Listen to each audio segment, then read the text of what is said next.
Welcome to LSB Feaster's Radio Aircheck and Classic TV channel. Broadcasting from the Nouveau Fat Lost Studios. WPLJ HD3, New York. The legendary 77 WABC. New York, a Cumulus station. News now.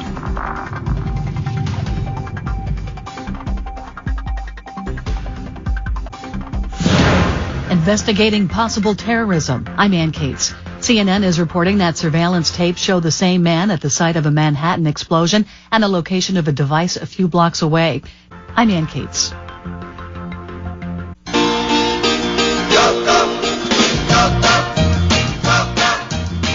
you hear that drum man now, baby? Say, baby! Don't you wanna clap your hands now, baby?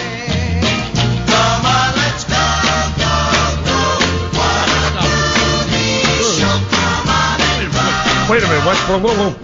Lawrence, something's going on here. What? What? Excuse me? You're on the wrong station again. What do you mean, again?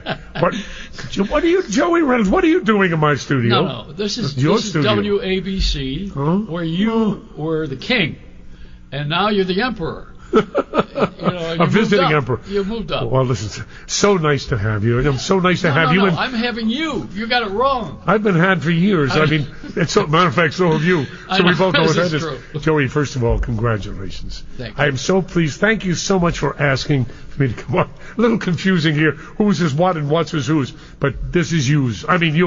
So I'm so happy to be here. Now, haven't we done this a few times before, or am I making things up? No. We had some. Hey, we Joey, had the telethon, and we had WOR. We did all of that already. Yeah, we did a lot of stuff. Now you're on Sirius XM, and you got your satellite dish in every room in your house, or are they just ashtrays from a guy who doesn't smoke anymore?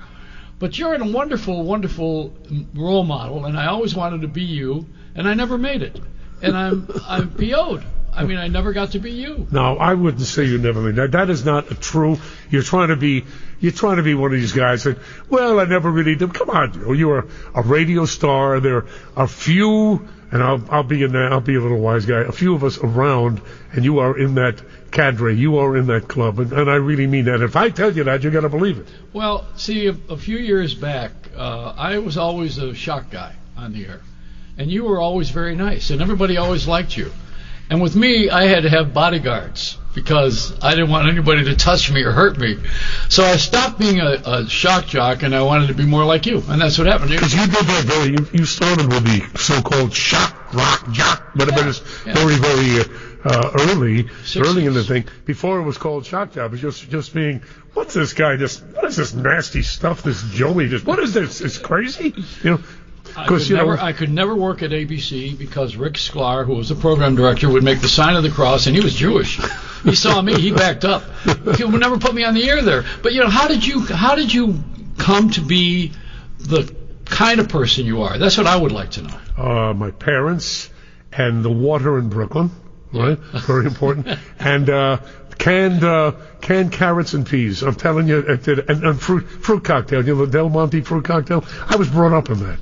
It was mother's milk to start, and within 6 months I was weaned on Del Monte's fruit cocktail. I'm being funny, it's silly, but my father, to this day, I always remember me, rest in peace, my daddy, Abe, who was my bodyguard for years. This elderly gentleman thought he would take care of me.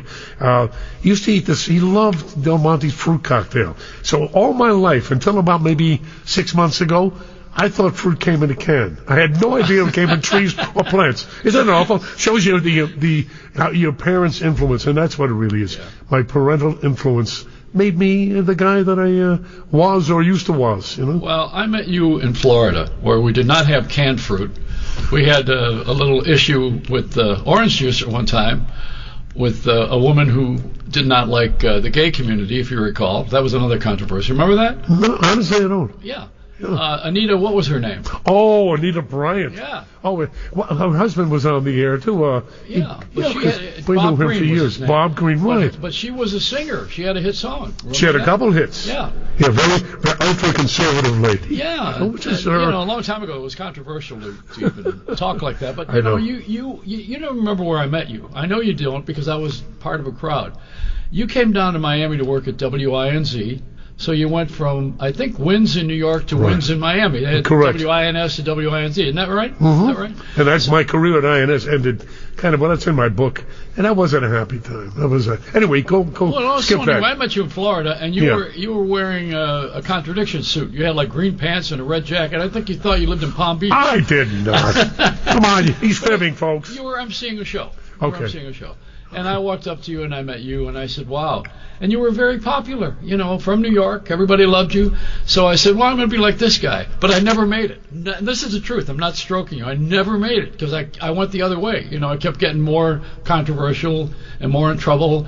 I used to pick up bad checks for Larry King. I was an intern for him. And then for a while, Howard Cosell when he came down to do the fights. Because, Larry was down there in Miami with us at that time, too, But you had a really nice way about you. And then when I came up to New York, you were on the telethons, and I said, well, you always were really nice, and everybody liked you.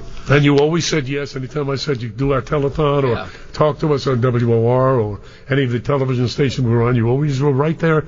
As tough as you made believe you were, and as controversial you're a sissy at heart. Come on. Well, I want to tell you about something that happened. That's a funny word, sissy.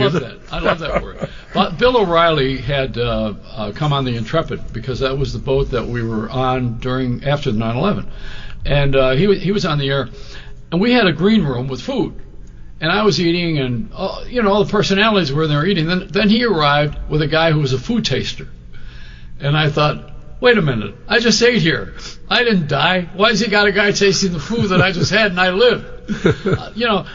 I don't want to live that way. I don't want to live where someone was going to be on me all the time or stick their nose in my salad.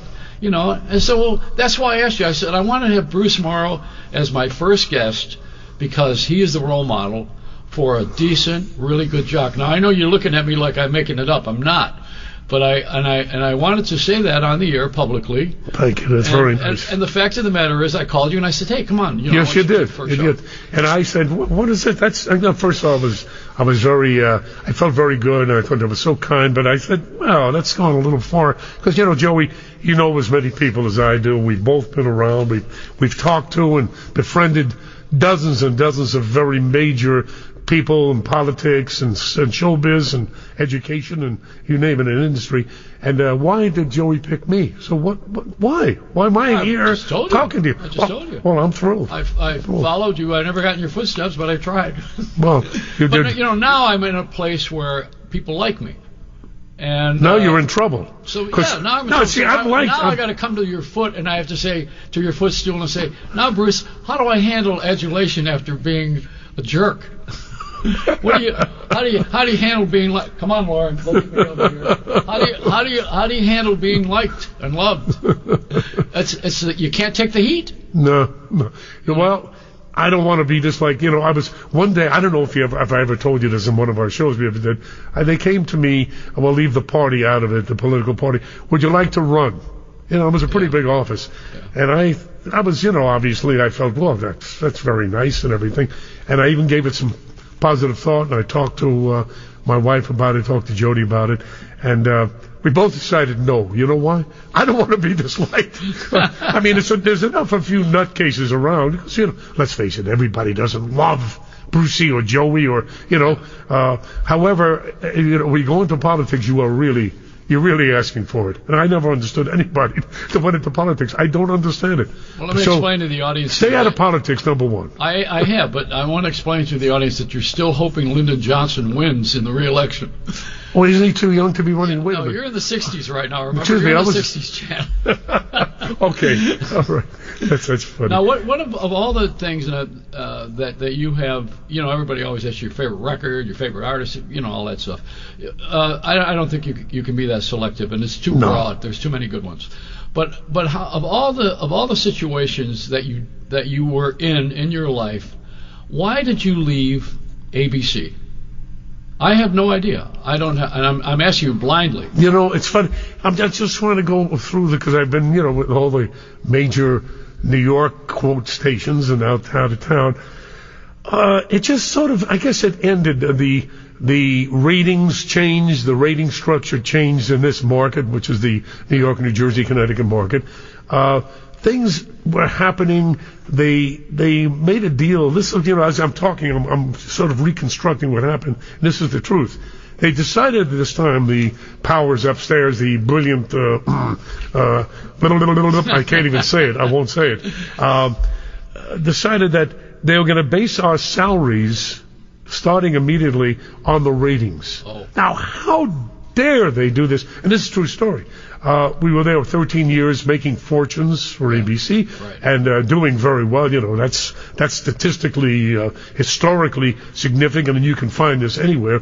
That station did very, very well. And all of a sudden it had a couple of bumps in the road, and they decided to say, you know what, the trouble is the guys on the air, so let's make sure they're doing the right thing, and we'll cut the salaries or raise them as the ratings of this go down. And I would never go with that.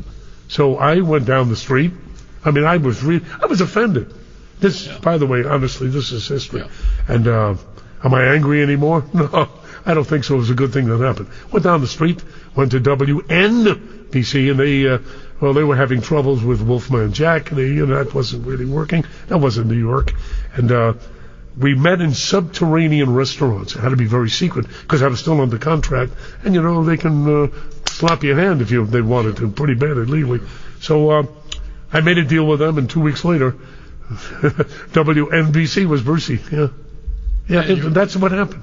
No, this XM. Funny, I haven't thought about that in a while. Why'd you stir those memories? No, I'm because not we're happy. on ABC right now. That's why. I just wondered what happened. I have never been able to come here, and now all of a sudden, I have to pay my way, and I'm here. I have to give them money. It's a different deal now. When you were on XM Sirius at the beginning, you've been on how many years now? I think it's about 12 and a half, 13 years. Almost from the beginning. And you were one of the pioneers of satellite radio. Well, there were some people way before me, but let's put it this way. I helped push the satellite higher. Yeah. And they make money. Yeah, It's a very successful organization, and for me as an artist, if I may call myself that, I'm elated because I'm reaching people all over this world and reaching people here, I'll give you, this is fun, you'll love this. I speak to a guy when I first started in South Dakota, and he says to me, hi, this is John. He says to me, aren't you dead? You're still alive? I mean, people, as many years, they haven't heard me. He said it was shocked that here I am right in their backyard somewhere in No Dunk, South Dakota, Well, that's why I'm calling my show The Late Joey Reynolds. You're going to... No. Are you doing it? Tell me about your show a little bit. I haven't done it yet, and you're the first guy on it. Yeah, but what do you want to do? What we're doing now. I Just want to do... I want to do CBS without the C. Well, nobody does it better than you do. Thank you. You're great, and I love you, and I'm glad to see you and have you. And I got to get back to my studio. All right. Otherwise, you're going to be interviewing me a lot. You're great. Cousin Brucey. And I'm not related to you. I don't care what you say. Don't tell anybody I'm related to you. You are. There's no will. Well, how do you know? Well, there's a will, there's a relative. Well, there's a will, there's a will. Listen, I just want to say, you and I play a lot. We do, and we have our serious moments. Seriously, I am thrilled you're back on the air. You absolutely deserved to get this. You deserve to be on the air, and you were truly one of the great legends of radio. And I'm thrilled that we're getting radio people back on the air because, boy, you are sorely needed, my friend. Oh, thanks, Bruce. Thank you. I'm not going to say anything smart-ass after that because I like it so well. I'm going to wear it. You better not. I'm listening. Thank you.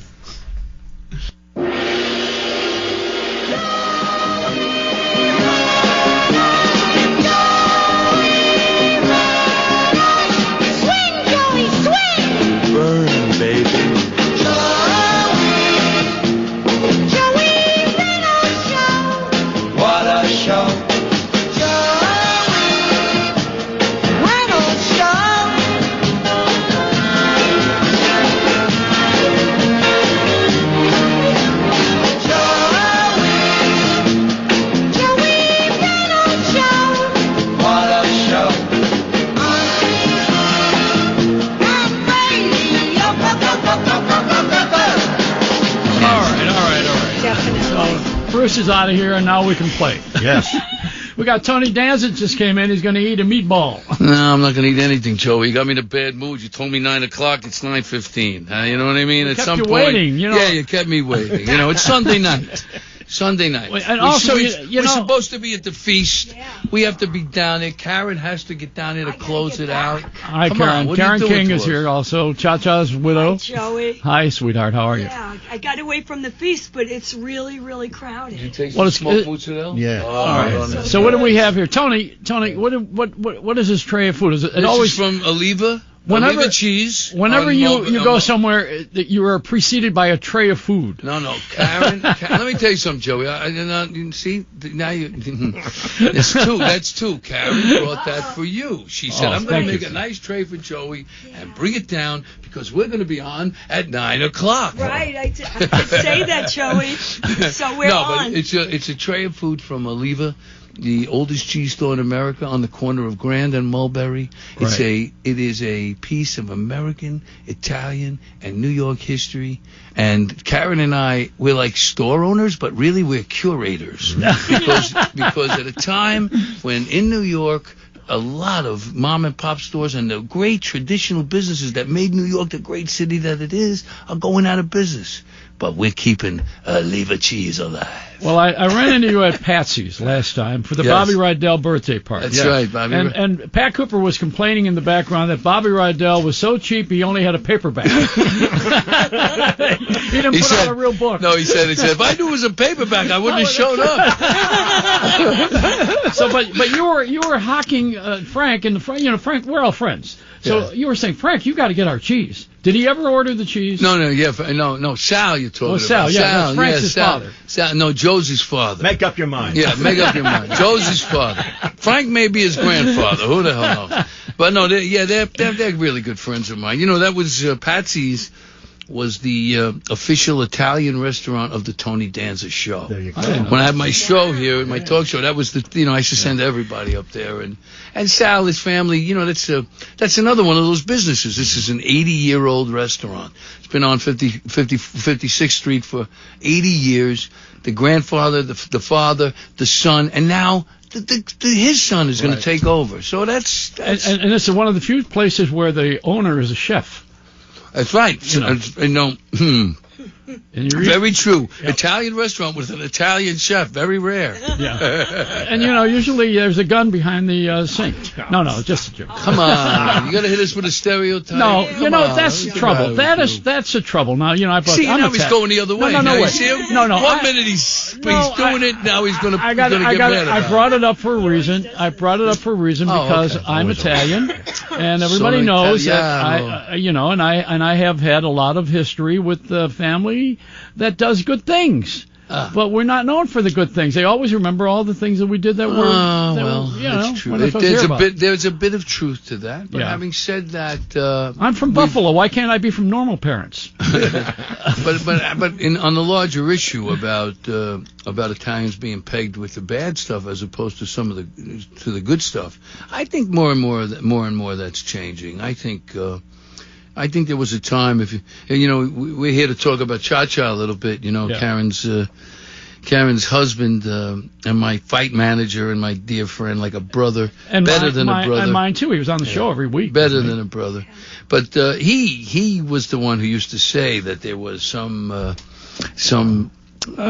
wouldn't say bias, but there was certainly, if you were Italian, you had to even push a little harder. It was a stigma. To get, well, all right. Well, but in any case, but I think it's getting better, and I think in general we're getting better. That's the problem. Unfortunately, there are some people clinging to the past, but what are you going to do? Well, now let me talk to you about you for a minute. First of all, there's a meatball thing coming up. Yes, the 24th. The 24th, we're having Cha-Cha's first annual Cha-Cha's meatball eating contest. Ernie's from Ferraro's making 5,000 meatballs. Wow. Yeah, and so it should be quite a thing. It's going to be on the 24th on the grandstand on Grand Avenue and Mott, across the street from Ferraro's and up the block from Oliva of Little Italy. And Cousin Brucey will be broadcasting before the show, I think, right? Isn't it? Yes.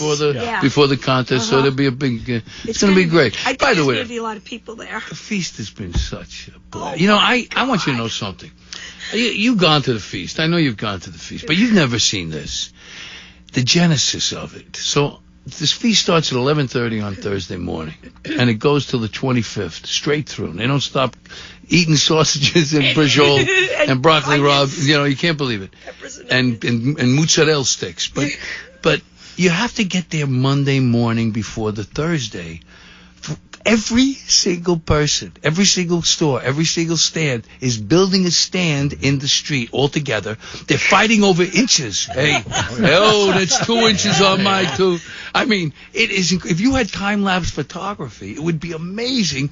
And what it really is, and I didn't realize it, how much work goes into the preparation that people put into putting this festival on. And it's the 90th. It's a tremendous tradition. And this year it's dedicated to Cha-Cha. Well, now something else. The Cardinal now, he's a Cardinal. He went to Arthur Avenue this year, down to Mike's Deli. And I'm saying, wait a minute, we got the feast down in San Gennaro, who was a patron saint of Naples, Italy. That's where Italian food began, actually, with pizza. Right. Pizza. It was called margarita pizza. Really, Joe, you want to start a fight with a cardinal? He's done it before. He's fine.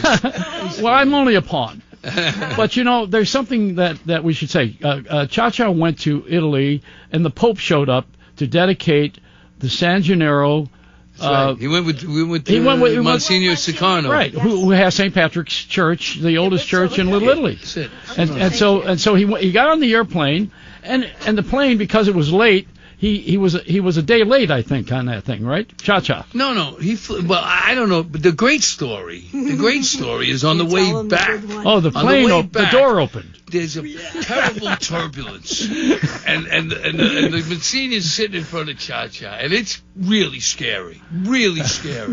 And Cha-Cha touches the Monsignor says, "I feel somebody tapping me on my shoulder." I turn around, and Cha-Cha says, "It's time to pray, pal." Now, Cha-Cha's interred in that wall of that church in Little Italy. Yeah. That never happens to anybody. Well, in the basilica. Talk in to the Karen and catacombs. Cha-Cha. Yep. You want to get catacomb? Talk to Karen. Well, what a wonderful honor that is. They're still building it. I wasn't able to have the ceremony of where he is, and everybody wants to know where his ashes are. So we're gonna have something in November. It's almost finished. It's absolutely beautiful. And when you go down, it's downstairs. It's under the basilica, the old St. Patrick's Cathedral. Church is with a bishop right now, so he's in a very good place. So he is in good company. And boy, our food is good. Our food is terrific. Tony's sitting here eating the kidding? cheese. Well, I brought it for everybody. Manja. I brought it for everybody. The prosciutto, man. Yeah. This is the best prosciutto, do you know that? And he made the smoked mozzarella today. Yeah, and I rolled a cannoli. I gave you a cannoli. Yeah, well, my daughter grows medical marijuana, But let's not go there. No. Anyway, it's a wonderful place, and it's funny because when they that was a joke, Karen. You didn't get it. She knows my daughter. Anyway, he's in CC1, and I mean his church is Cha-Cha, and he's in CC1. Yeah. So. Well, it's wonderful. He was a great friend to me, and also a pain in the ass. Of course he was, but that I liked was him Cha-Cha, for that. and that's what you loved about him. He told you exactly where to go and how to get there. My favorite thing in the room was to have Tony and Cha-Cha get mad at each other. They never argue. They never argue. They would go the other way. No. I tried to be he was such an important part of my life. I'm 24. I can't get a fight. I'm fighting for this guy in Brooklyn, this oil guy in Brooklyn. And I can't get a fight. I talk to my friend who talks to his uncle, and the next thing I know, I get a call. This guy Cha-Cha is going to show up at the gym to see your box. So he came to Gleason's when it was on 30th and 8th Avenue. He walked in, and I don't know if you remember. Do you remember the commercial, Chilla, Aldo? Yeah. Remember that, wine cooler commercial? Yeah. It was a little guy with a beret. When he walked in, he had a beret on. I thought it was the guy from the commercial. And so he came up to me, and by the way, Chicky Ferrara was my trainer, the great Chicky Ferrara. And when I said to him, "Hey, there's a guy named Cha-Cha coming to see me today," he said, "Hey, you better look good. This guy might help you." So he came to the gym, he saw me box, and let me tell you the story. So he comes in, and he comes over to the ring, and I was up in the ring, and I reached down, and he says, yeah, I came to see you fight. I'm going to, let me see what you can do, whatever. And I went to box, and then I was boxing this guy, and I was looking pretty good, Joe. And when I got in a clinch with the guy, I looked over to see what Cha-Cha thought, and he was reading something. He wasn't watching me, So then, when we finished, though, he came over and he said, hey, you look pretty good. I'll meet you outside. Get dressed and I'll meet you outside. I thought, well, maybe he did see me. So I went outside. I was standing outside. And he says to me, yeah, I'm going to take you on. You'll put asses in the seats, he says. Then he says, what's your record? And at the time, my record was 1-2. All right, 1-2. So I had to tell him. I said, well, Cha, I'm 1-2. And he sort of grimaced, but he didn't say anything, And just then, some stranger was walking by. Just some guy. Oh, wait, before that, he goes to me, what do you need anything? Which was so totally Cha-Cha. Mm-hmm. And I said, Cha, to tell you the truth, I'm so broke, I'm sharing a cup with the guy in the locker next to me. Now, it's not something that just fits. It's a whole, thing you wear around your hips and everything.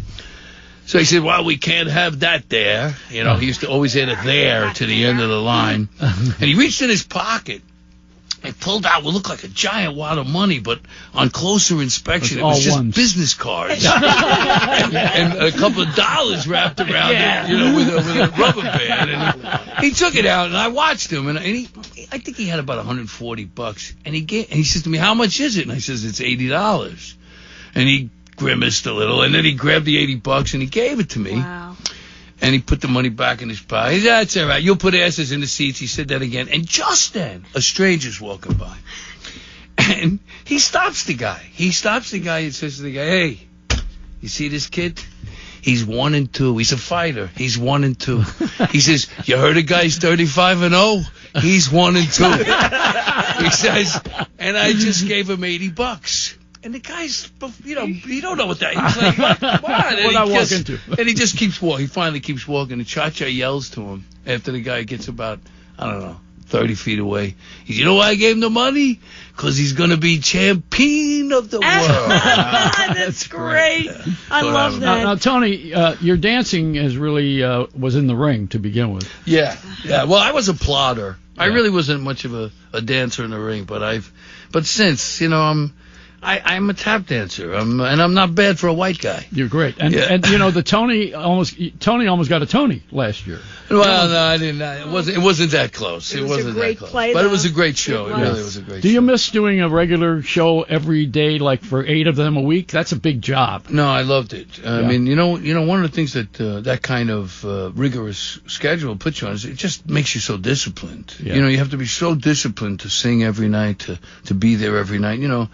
And, people come to see you. They pay money. And you got to be there and do your job, give them their money's worth, And you're a real New Yorker. You even take the subway. And I take the subway. And I want to also mention that, since we're alive. By the way, I just want to say, I got my reduced fare. Yeah, well, you're not a senior. Come on.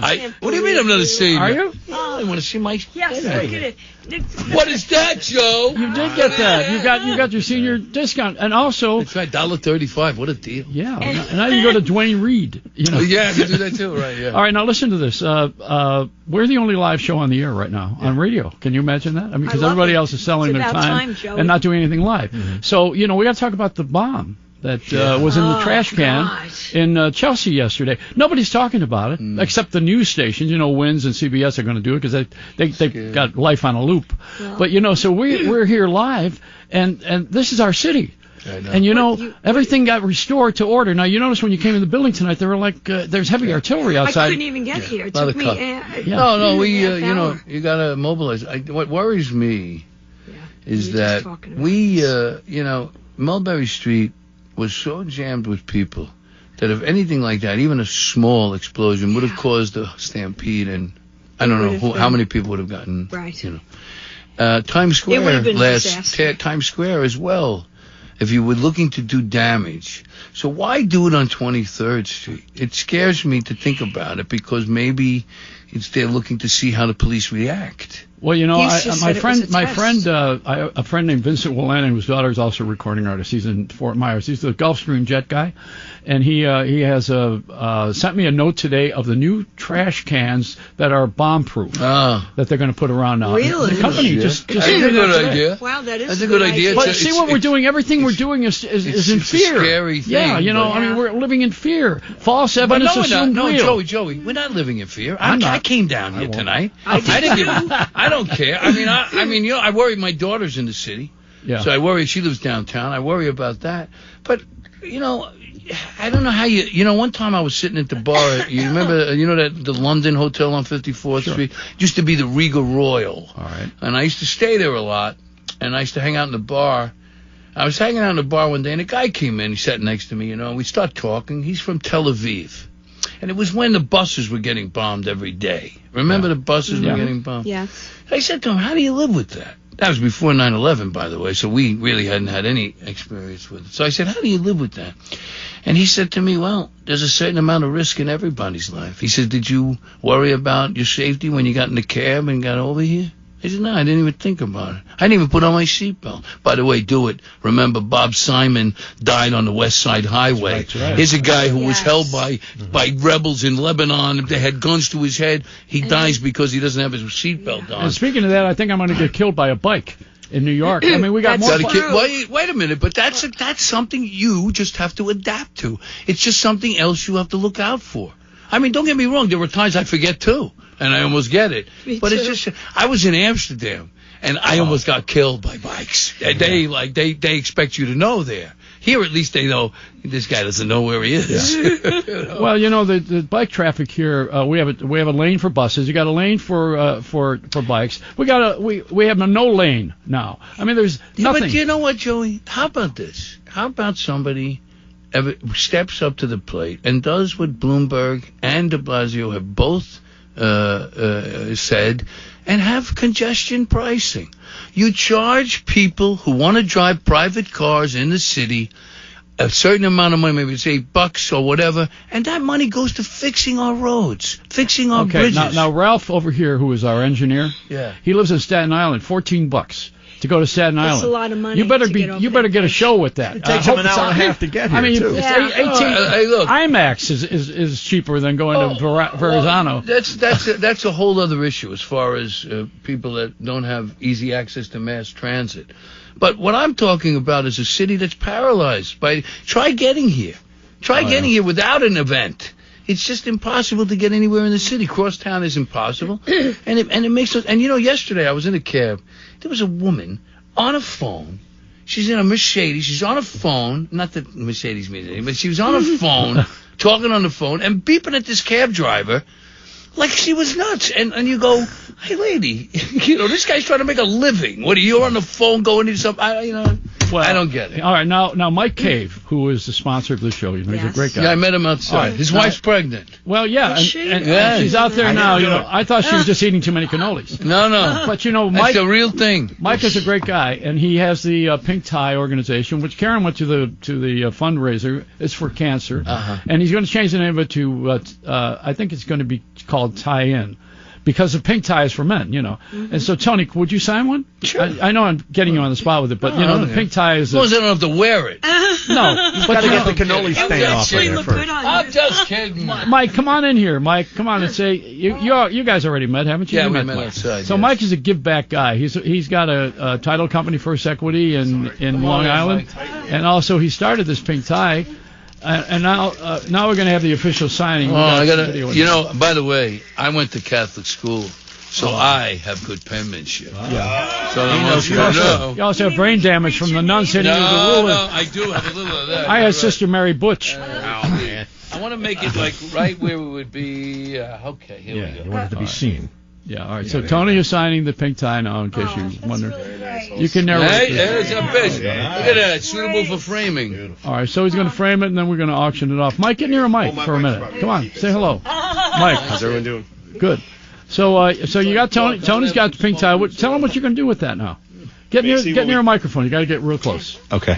Basically, what we do is we get these ties signed by athletes and celebrities like yourself, and we get them framed up, and then we auction them off for charity. And the money's it's 100% pass through. Yep. Money stays local in the community in which it was raised. That's right. So, been doing this to help grow the business. It's a go-giver movement. You grow your business through giving back. It's doing well by doing good. That's it. Right. Pay it You forward. know what I'm working on, Joey. Just so you know, just so I get this, since it's a live show and I get this chance. So I'm on the board of directors of the Police Athletic League. Good. And still boxing? Are they well, still boxing? that's what they wanted me. They brought me on to be the face of PAL boxing because I was a PAL Oh, fighter. you're 1 out of 2. And that's what I said to them. I said to them, well, we're going to attract 3 kids and hurt them. So why don't we try something else? So we're trying a PAL acting program. Free acting lessons to kids who want to come. You know why? You ready for the slogan? Because when you teach a kid how to act, you teach a kid how to act.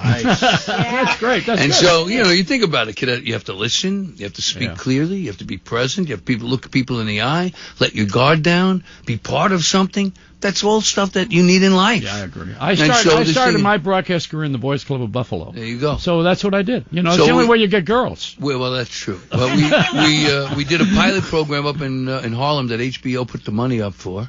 Yeah. 6 weeks this summer. It worked. We had more kids at the end than we did in the beginning, and it was challenging, believe me. And now we're starting another program, fall program, 11 weeks, and trying to bring it to 2 of the PAL installations. So eventually, it's going to, hopefully it'll branch out into like this 50 PAL installations all over the city. You know what's great about you? Everything. No. You're just a regular guy. You stayed regular. Right, Karen? Karen, come on, get near Mike. That's why everybody loves Tony. Yeah, we love Tony. Come on, Really? Tony, you can No, do he- anything. People say that. Tony, don't run. Tony. Everybody loves you, Every Tony. time, like you're going to MC the meatball thing. You'll go out and introduce somebody. I don't know if you'll MC it, but you'll get out and you'll introduce everybody. You're good at it. And then, Karen's got a singing thing coming up again. She's wonderful. at it. Yes, Patrizio Buono. And you're going to be Highland Ballroom on October 22nd. But you blew it away. At the cutting room. Yeah. She killed. Yes. And you guys are 2 of my favorite people. That's why I Thank should you, be on the Joey. show. And I love you too, Joey. And I'm so happy that you're on broadcasting again because this is who you are and what you need to be doing. well, I like it. And Tony, this is great that you gave up your Sunday and you came over here. I know that He did a concert today at Queensboro for 850 people, and it was amazing. I had a good show. I was working the beast She had a and cover. losing my voice. Yeah. Well, you guys go back to work. I love you, and I'm you. so We happy. love you too, You love Joey. you And too. Mike K was so. And Mike, keep up the good work. Thank you, Mike. And good luck with This the is baby. wonderful. Yeah. Oh my gosh. And then I met this other kid his father went to school with my brother. Oh, that's Dana Oh, yeah, Selkis. yeah. Yeah. Well, there's a lot of ties Small in here. world. Oh yeah, It is. one last one here. small. I got a haircut. Finally. And Salon Amici, I want to plug this because the lady Denise, she wants to cut your hair. She cut mine free. She's a give back. She cuts prisoners' hair. So look at the cut I'll I got. fit right in. All right, so Joe, thank you. we're gonna let these guys out of here. And while you're going out of here, I ran into the Naked Cowboy today. That's weird to even say it like that. Well, all right. But I mean, he was coming back from the Mexican parade, and I put him in the car. Somebody should put him someplace. I think so too. We love you, Joey. All right, let's Bye, play that Joe. little All tape here while these guys get out of here. All right, thank you very All right, much. bye-bye. Thanks, Joe. I'm taking the earphones with me. Mwah. Welcome to New York. It's Joey Reynolds and the Naked Cowboys in the back seat of my car with Patty. How you doing, everybody? Let's say Patty there. My She's wife, beautiful. Patty, Patty's came from the Mexican parade. and you got your guitar. You gonna play that in the back seat of the car? I gotta get my finger off the lens here. Well, I'm the naked cowboy on the late Joey Reynolds show. We're great friends.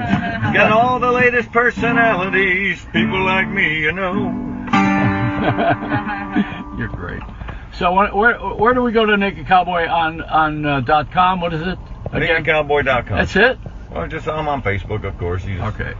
And we look you up, or else we can see you in Times Square hanging around. Getting ready to jump out of my good friend Jimmy Reynolds, Joey Reynolds' car, and up to the Times Square. Now listen, let me ask you this. I got an idea for you. You know what you haven't done? The one thing that they haven't done with you in New York so far? They haven't done a naked cowboy balloon in the Macy Parade. Well, I did try to lead the Macy's Day Parade in my earlier years. I was going to jump out and be the Grand Marshal, and the Grand Marshal turned out to be like 400 police choppers, and I didn't dare jump in front of them because they were, it would literally mowed me over and they wouldn't have cared. So I agree, though. We need a balloon. You do. Yeah. And you know what? I was going to just stick a rope up my butt and just have them send me through all the buildings there. Believe me, that's so full of hot air that I would float. I would float. You're great, though. Naked Cowboy, thank you. Thank you. I'm the Naked Cowboy on the late Joey Reynolds show. He's got all the latest personalities. People like me, And you gotta go. Oh, man. It makes it sound like you're dead. I know. Like Joey Reynolds. Well, what are you going to do? You got to have a gimmick. Everybody's got to have a gimmick. Well, you killed every other AM station in the city. You might as well do this one. Yeah. You know how many jobs that I had that you got turned down from? That's true. Jay, we worked on NBC together, Yes, we and were. We replaced Howard Stern, kind of. If you can, Yeah. And at that time, Imus was on in the morning. I was on in the afternoon. Super Sales was midday. So aren't you nice? It was a crazy place. Yes, it was. It was nutty. And now we're on ABC. Do you ever think we would be over here in the enemy camp? No, it's not enemy. It was. No, what used to be, yeah. Bob Grant. And then I used to work with Bob Grant, or WOR. Right. We're mentioning every call letter in the city. We might as well get it over with. It doesn't matter. They don't matter anymore. I got tattoos. I got all my call letters on my butt. That's why I'm going to be in that parade. So Mike Cave. Yes. Now, we've established the fact that he's here and he's a give back guy, and we have another side to discuss here, which is something that I've been wanting to put on the air for a long time, and that's about vaping. Mm-hmm. Now, it's the most misunderstood thing, Mike. Since what? Global warming. Right. Nobody understands what vaping is. When I first saw what it was, I was amazed because I didn't know what it was. I didn't know. I thought it was just for stoners or something. It just had a connotation that was just out there. But now I know because I met Mike and I went to their place. And I'm not a stoner, so exactly. Well, nor am I. He can't answer. Notice. Well, because I've done everything wrong. What are you talking about? I filled every hole. Are you kidding? We used to rescue Imus, remember? I mean, come on. I got off the elevator with him at NBC one time. He didn't know where he was. Well, you were doing the all-night show, and then you'd see him in the morning. Right, every day. And then when the day when he didn't say, "Hi, Jay," I knew I was in trouble. Yeah, well, he had a pet tarantula in a cage in his office, right? This is a true story. It's true, yeah. And there's a lot of things we could say that we won't. No. Because, I want to come back. Of course. Of course. No, we love you, Imus, by the way. Yeah, well, he doesn't love he pretends that he doesn't like anybody. One of the things that a lot of people don't know about him, as long as we brought his name up, I did a documentary on the Marines. You go to YouTube and see it. It's called The Making of a Marine. And it was Art Polo and myself. We shot this thing. We stayed for a week with Myra Channon. We went down to Paris Island and did this whole thing for a week. And it's online. I asked Imus to narrate it because he was between jobs, and he was a Marine. Would you know that? Yeah, did you know that? I did know, actually. I mean, a lot of people don't realize that this is a military guy. Yeah. He's very well trained, and you would never know that because he never bragged about himself, And that's a good thing about him. That I always liked that about him. Well, when I was at NBC with you, he would say to me, "Roll tape and lose 100 pounds." I'm a big guy. They call me Big J, but the fact is, I don't think he ever missed an opportunity to make fun of someone. No, else. but you know what? He sent me a lovely gift for Christmas that year. Yeah. I mean, what was it? Weight Watchers certificate? Yeah, something like. No, it was a bottle. No, it was a bottle of chocolates in a wine bottle. I swear to you. Yeah, someone gave it to him and he regifted it. Come on. Anyway, Mike Cave is here, and Mike, we got to have a little discussion here because this is your show. You're the sponsor here, and we have to have a little talk about vaping. And you brought all the vaping equipment here. Do they allow us to do that in the studio? Do you know? I don't know why not. Yes. Yeah, they did? Yes. Okay. I don't know. So what you got to get close to the mic. I keep moving my hand here because I want to be able to hear you. It's radio. Now, when you vape, we should tell the story about your mother first of all. Yep. Well, first off, my wife, who now is pregnant, when we first met, she smoked. and I said, I don't know if I can marry a smoker. And she started vaping to quit smoking. So for 5 years now, she hasn't smoked. And she smoked for 10, 15 years. I'm probably getting that wrong. But it helped her quit smoking. My mother smoked her whole life, and, And she had 4 kids before she was 20 years old, or 3 kids. 3 kids, yeah. There's one I don't know about. Well, Joey, I don't want to tell you. So, so the biggest thing was we wanted her to quit smoking. When I found out about the industry and this specific manufacturer that's manufacturing our e-liquid, which doesn't include any of the bad chemicals, carcinogens that cigarettes have. It was an avenue for us to go and try and help her to quit smoking as well. And then also, everything I do, I like to have something that's give back and also socially conscious, so it's better for the community. And hopefully it all works out. So if they choose to, people can stop smoking if they vape. Eventually. It helps. Yeah. It helps get off it because it weans them off the nicotine. And while they're vaping, they're not smoking, which all the carcinogen stuff causes cancer. So it's a healthiher version of that. And some people do it for the fun of it. So too. now, Of course. now, if they allow us to come back next week, we got to have some people who are from the FDA has moved in. The government's moved in. I've asked Joseph Califano to be a guest on our show. Now, Joe Califano's the guy that put the cigarette warning on cigarette packs when he was in the Lyndon Johnson administration. Long time ago. He worked for 2 presidents. He's 88 years old, and he's emeritus head of the Columbia University Health and Education and Welfare. Now, Joe is a guy who is very, very bright about smoking and lung cancer and all the things that my father died of lung cancer. I'm not pushing anybody to smoke. If someone said, what did he smoke? I said, Lucky Strike. It wasn't lucky for him. No. But, when you have this disease, and it is, the American public, when you say you're going to give an e-cigarette, you use that word cigarette, you're sending them to the coffin. Because nobody wants to hear that anymore. So, when you hear vaping, people think it's smoking. And I want to have Joe Califano here to give the distinction, because he's the one who hired C. Everett Koop and got into the whole idea of what's healthy, what's not healthy. Everything is bad for you. I had tofu pancakes today, and someone said my testosterone level is changing. Really? I guess I was molting You're at the finally table. growing a beard. I'm going to do the vagina monologue before this is all over. What the hell is going on with me? Well, our e-liquid, that's what they call it for vaping, is called Liquid Clarity. Yeah. So it's clarity in the industry, and also besides helping people quit smoking, it's an electronic experience. So you can literally vape your desserts. So cheesecake, strawberry, shortcake, Cannoli. There's cannoli. There is a cannoli. Joey's cheesecake. What is it? Yeah, well, let's not push that. But anyway, it's a way to have an experience where you have all the flavors and use the technology to basically vape your dessert without getting the calories. All right, now let's bring up one other thing. Peter Wheatfall, my friend who thinks green, he's the guy who ran Samsung marketing he took them from last place to first place in a few years. He had an organization called the Four Seasons of Hope, nothing to do with Frankie Valli. And what they did was they went to the Tavern on the Green before it was owned by Trump, and it was quite a place to have these parties. And he put sports and rock and roll together to raise money to give back. Really? Now you see where Starbucks is doing that too. They have an Upright organization now where they're putting celebrating people who are regular people who are not celebrated. And there's a lot of them, and they put you in the spotlight now because we are in a society that's gotten entrepreneurial. We've had to fend for ourselves. Nobody wants to hire us for 40 years. We don't want to have the medical benefits. No one wants to give us money anymore. It's when I say no one, I mean corporate. The only people that get the corporate money are those golden parachuters, those guys who ruin a company, get out with a big contract, and they go home, and they have $40 million, and we get to watch. Yeah. So this is another thing, as long as I mention it. Why would we have 2 years of electing someone for a job that lasts 4? Why would we do that? And what are we electing 2 people who have wealth and fame? They have everything that there is on the planet. A regular guy can't afford But they have everything there is on the planet already. What the hell more do you want? Power. How many more buildings are you going to put your name on before you realize that? Someone said to me the other day, well, Trump is not doesn't want to be president.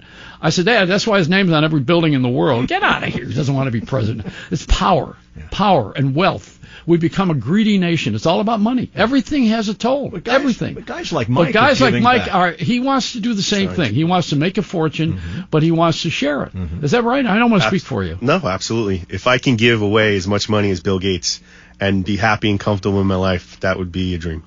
Well, you know, I wouldn't want to be Bill Gates. He committed suicide today. You know, he jumped out of Windows 98. Oh, man. No, I wonder if you have a desire to give me some money. Absolutely. Yeah, good. I'll sign that We'll tie talk anytime. later. Yeah, I'm wearing yeah, the pink tie. I have a signed tie by you. No, you're great. You're great. So Mike Cave decided that, well, let's get on the air and let's put the people who are great on the air, and let's have the celebrities like Tony here, you know, and have some fun with people who are real, and also to make money. You know, everybody wants to make money. You got to do it. Listen, when I first was a kid in this country, which was you know, it was so long ago. I think I watched television with a foot pedal, you know. But we had a society that would reward you for what you did. Right. You would get paid because you gave something or you did something, right. And then you got money. You got money because you gave something. Now you get money from things that fail, reverse mortgages. People who are wrongful, lawyers. We graduated too many lawyers, and you know, my wife's a lawyer. Yeah, I know, but she's one of the good ones. So now, you know, I got to say that. So you know, we have a society that is all about whatever fails makes money. Repossessions, there's money in repossession. People like you to have bad credit because a car dealer will make more money by financing with a bank, his partners, because he'll get more money from someone who's going to return the car and then he'll resell it. You know, it's things that fail, and we don't talk about those things on the air because they're sponsors. But on this show, we got a guy who does that. So, you know, for as long as the show lasts, I think we're going to be here for about a year, right? Yep, 1 year. And you know, for as long as we can be here with this thing, that could probably be a little comedy and conscience. Mm-hmm. That's what it amounts to, comedy and conscience. Yeah. And I'm really happy to be on WABC because I love Mike McVeigh, you know, the senior program director. He's a good friend. Yeah. And I worked for the guy who actually bought the station, Dickey. John. Mm-hmm. I worked for Lou Dickey. He's the old man, the old you know, regime, in Wheeling, West Virginia when I first started in radio. He hired me when I was cohabiting. There you go. I had 2 girls I brought from Ohio illegally. We were drinking 3-2 beer though. It wasn't too bad. You pee a lot. But you know, I was so happy to be asked to be here on this station. Well, it's about time. It only took 50 years. How does it feel to be back? How does it feel to be back in the saddle? Like I never left. Yeah, awesome. You know, that old feeling came back. I got that thing. It's like swallowing a matzo ball and you can't digest it. You only said WABC once in the whole hour so far. Did I? Well, it's the late Joey Reynolds show on WABC. Yeah, there you go. Well, we want to mention to everybody that we're also on iHeart. That's right. Yes. You can hear it on streaming. Yeah. And eventually we're going to be on TV. And we'll be on No Heart. That's right. We have television. The heart's beating. So Russ Markowitz is here. He's doing a little video stuff. Yeah. And we have our... we are being filmed right now. Yeah. And, well, this is for... Yes. Everybody's under surveillance in New York. You know, this is not new. So are we done? No, not yet. No. I want to play a little bit of Rats in My Room because I'm from Buffalo. I had a hit record that since we were... Danny Neverth and I were 2 disc jockeys in Buffalo. Dan Ingram used to sit here on this station. And on the way home, he'd listen to me on the radio because it was dark, and you could pick up the station from Buffalo. He was getting one-liners. That's what he was doing. Well, no, he was listening to the show because he really wanted to hear a good jock. Yes, of course. And I was... And he was one of the greats. Yeah. So anyway, Danny and I, since we were playing the music that we wanted to play, and we didn't take payola, we went out and made our own record. Yeah, so just play a little piece of it. And this is Rats in My Room. Cheap piano and everything. Bobby Sox and the Blue Jays from Phil Spector. That's right. Rats in my room. I am bothered by those rats in my room. My voice hasn't changed. All those dirty little rats in my room. I can't stand rats in my room. Now let me tell you about what happened with this. There was a fish in my dish and pie in my eye, and of course then I got my drug years. I had junk in my trunk. But you know what happened with this song was we hyped it up to #1. Yeah. It was on Swan Records. Right, same label as She Loves You by the Beatles. Right. Yeah. And my manager was Tony Mammarella, who also produced American Bandstand. Yeah. And Tony made sure that we got a hit record. But when he went to England, he heard the She Loves You, and his wife insisted that he pay $500. He bought it, came back, and they made $40 million, and he died. On one record. That was it. So that's a give back. It really is a give back. Wow. Anyway, we're done with our show, I think. So. Yeah. Before we get out of here, I want to thank Mike Kay for being brave enough to book this act. and you've got a great company, First Equity. And if we want to know about vaping, you have a website. Yes. And it's liquidclarity.com. Liquidclarity.com. Jay, let's have the announcer say it. Liquidclarity.com. Yes. So what do we do? Go to where? We go to the network now, I guess, or something. Do we have a network? Well, when we get out of here, with our little song from Lou Christie, Beyond the Blue Horizon. Yeah, Lou Christie. And we'll be back next week, and we have... at 9 o'clock Sunday nights. Yeah, next week, anybody who wants to vape, join us. Yeah. Yes. Because we're going to suck wind. Be careful what you ask for, Joey. Yeah. Let's hear Lou Christie. This is Lou Christie and Beyond the Blue Horizon. I used to sign off with this. Let a smile be your umbrella, don't get a mouthful of rain. As we go into the sunset here, at the only live radio show on Sunday night, because everybody else is smart enough to not work. As we blend into the skywave now. Yes, there we go. Big 50,000 watts at WABC. That's right. And giving everybody else that big finger in the sky.